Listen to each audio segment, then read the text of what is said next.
Aby sme nehovorili len o mužoch, tak keď sa zase pozrieme na ženy, ako to majú s reprodukčným systémom, tak takisto kvalita oocytov, vajíčok takisto klesá a hlavne po určitom veku, takže možno nejaký kumulatívny efekt, ale to není úplne všetko. Hlavne ženy, čo majú veľký problém, tak sú hlavne také 3 ochorenia.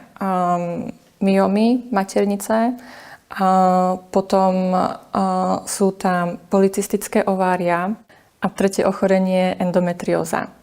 3 ochorenia zase, ktoré sú, keď sa pozrieš úplne bežne, ani musíš pozrieť na štatistiky, ale len tak, keď si zoberieš takú bežnú populáciu ľudí, ktorí máš okolo seba, tak mne sa zdá, že naozaj ja to takisto vidím na tom, že nám tieto ochorenia veľmi, veľmi stúpajú u žien. Sú veľmi časté a všetky 3 sú v podstate viac menej súvisia s tým, že tie ženy budú mať problém s otehotnením, budú mať problém potom s tou plodnosťou.